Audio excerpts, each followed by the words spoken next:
सुख की रोटी चैन की। आज प्राणी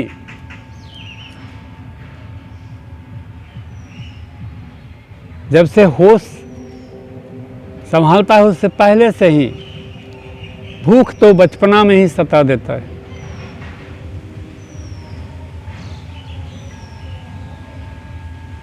छोटे बाल्यावस्था में सुख दुख की कोई अनुभूति नहीं होती है, ना तो कोई लज्जा होती है शरीर की। जहाँ तक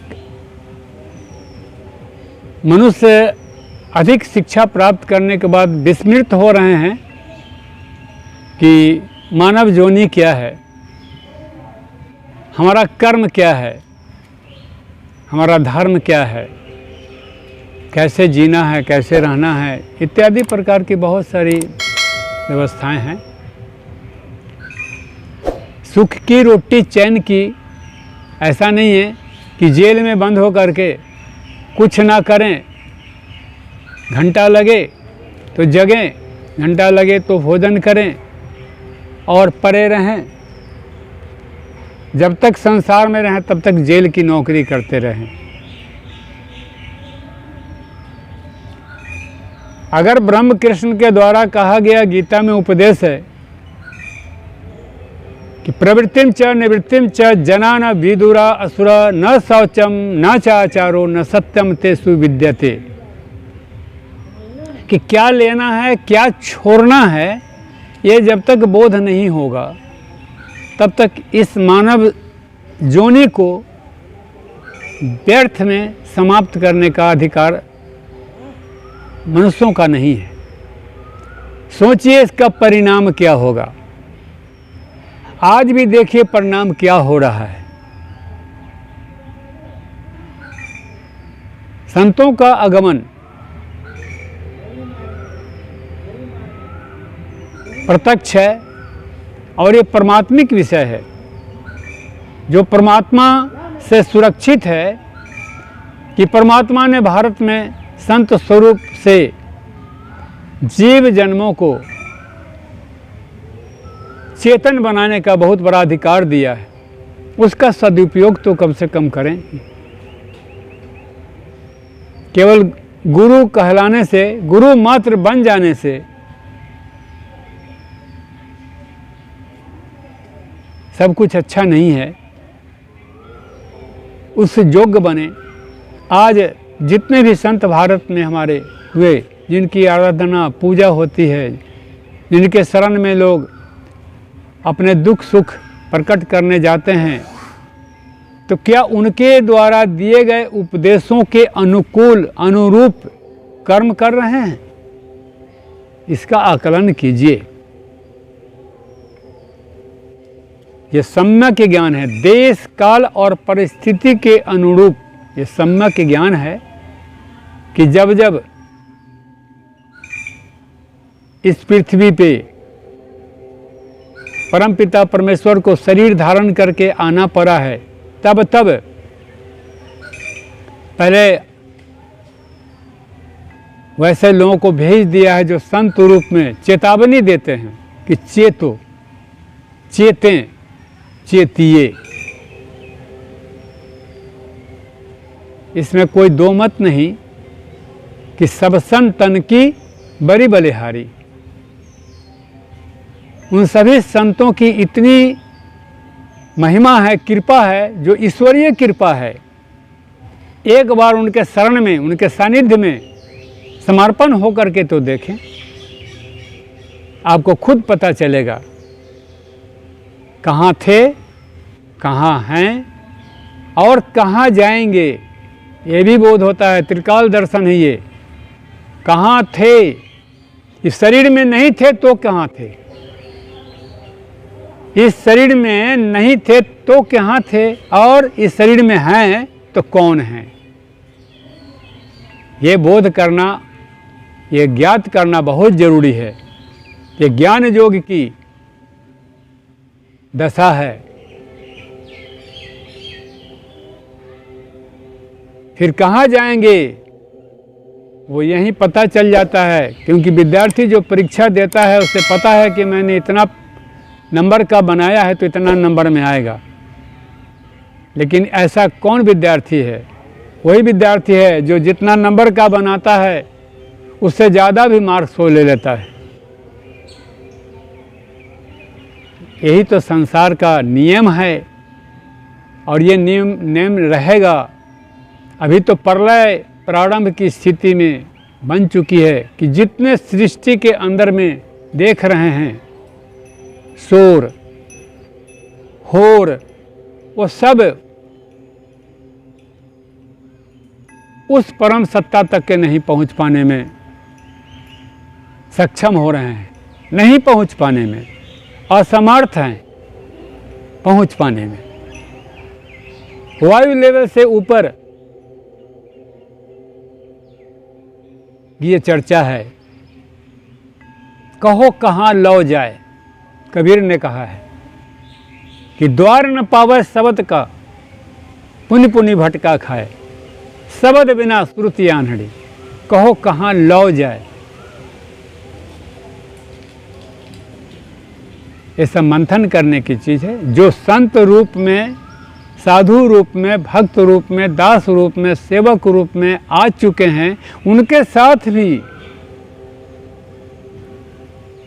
बहुत बड़ी दुर्दिनता है कि सब कुछ होते हुए भी अपने उस भोग जोनी का भाव नहीं भूल रहे हैं। नेत्र होते हुए भी ठोकर खा रहे हैं। इससे अच्छा तो नेत्रहीन है जो डंडे के सहारे इस पगडंडी को ढूंढ करके जान लेता है, पहले दाहिना फिर बायां और फिर बीच में निकल जाता है। ऐसी स्थिति में उस सूरदास की, उस अंधे की स्वात्मिक नेत्र कार्य करती है। मैं ये नहीं कहता कि आप अंधे बन जाइए, लेकिन आंख खोल करके ठोकर मत खाइए, नेत्र खोल करके ठोकर मत खाइए। कहने का मतलब न रावण बनिए, न कंस, न हिरणाकुश। ये बहुत बड़ा महाजाल है, इतना बड़ा महाजाल है कि जिससे निकल पाना बहुत मुश्किल है।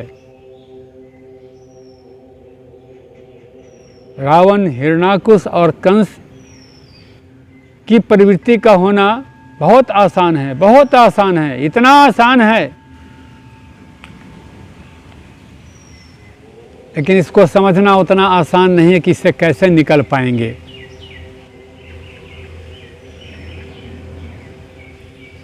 आज संतों के ऊपर भी आप देख लें कि उनके कर्मों का क्या पश्चाताप करना पड़ रहा है, उनके ऊपर भी कितना प्रहार हो रहा है। वो कैसा प्रहार? उनके कर्मों का प्रहार है। जो सच्चे संत हैं, जो भावपूर्ण परमात्मा को समर्पित हो गए हैं, जो संसार को दिशा निर्देश देने के लिए परमात्मा से अधिकृत हुए हैं, उनके ऊपर इस प्रकार का कोई प्रभाव नहीं है। वो सभी प्रभाव से मुक्त हैं। क्यों? उनके सुरक्षा के प्रहरी स्वयं परमात्मा है। परमात्मा भी प्रहरी बनते हैं, वो भी रक्षक बन करके आते हैं। तभी तो भक्त प्रहलाद की भक्ति पूर्णता को प्राप्त हुई है। आज भी उससे अच्छा समय है। अगर सोच करके देखें तो सतयुग से अच्छा समय है। पहले के युग में परमात्मा भी परेशान होते थे। देव और दानव दोनों को परीक्षा लेते थे, क्योंकि शरीर दोनों का एक ही होता है, मनुष्य का, मनुष्य रूप में, लेकिन कर्म उस समय परीक्षा लेते थे। वैसा परीक्षा आज नहीं होता है। भंडारा होता है तो जा कर के देखिए, सभी लोग एक साथ बैठ कर के आनंद मनाते हैं। निगुरा सगुरा एक भयो, बाढ़ है वाद विवाद,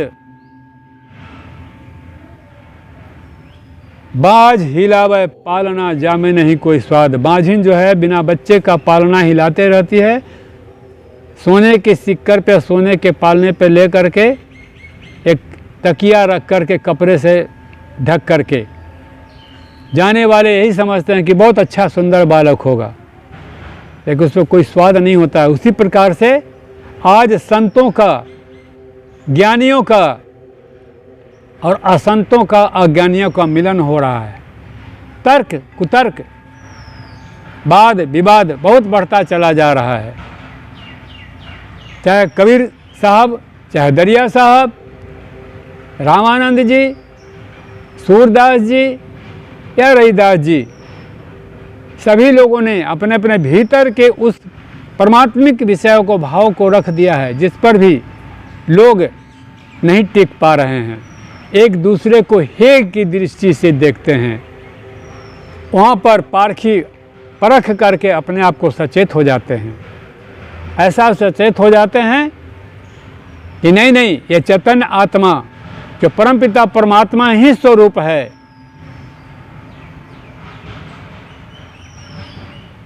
वेद से लेंगे तब पता चलेगा कि हम परमात्मा, मैं ब्रह्म स्वरूप हूँ। रामायण में जाएंगे तो ईश्वर अंश जीव अविनाशी, ये कह दिया गया। लेकिन सबसे बड़ी बात है कि आप स्वयं सोच करके देखें कि मैं कौन हूँ। ये पता चलेगा कि मैं कौन हूँ, तब जाकर के उद्धार संभव है और सुनिश्चित भी है। इस पर ध्यान रखेंगे, ध्यान रख करके और अपने आप में मंथन करें। कोई ज़रूरी नहीं है कि हर आदमी संसार का सब काम छोड़ करके केवल अध्यात्म में ही लग जाए, अध्यात्म की खोज में ही लग जाए। ये भटकना हो जाता है। अध्य आत्म, अध्य धातु से अधिकार है, आत्म अर्थात आत्मा पे, अपनी आत्मा पे अधिकार जमा लें, आपकी अध्यात्म की पूर्णता हो जाएगी। बाहर कहाँ भटकने जाएंगे। कथा कहानी सुन करके, श्रवण कर करके या नाटक देख करके उतने आप में ज्ञान आविर्भाव नहीं हो सकते, जितना बस एक छोटी सी चीज़ है कि मैं कौन हूँ ये जाने, कि मैं कौन हूँ ये जाने, कि मैं कौन हूँ, मेरा स्वरूप क्या है। मेरा स्वरूप शरीर नहीं है, मैं शरीर नहीं हूँ, मैं शरीर में हूँ। तो आज हूँ, कल कहाँ था और कल कहाँ रहूँगा। बस इन तीनों को एक बिंदु में ला करके ब्रह्मरंध्र में स्थिर हो जाएं। ब्रह्मरंध्र से सुषुम्ना धार चढ़ करके सहस्त्रार चक्र में जाएं और वहीं इंतज़ार करें कि हम समाधि कब ले लें, हम संसार से कैसे परम लोक को पहुँचें। हरि ओम।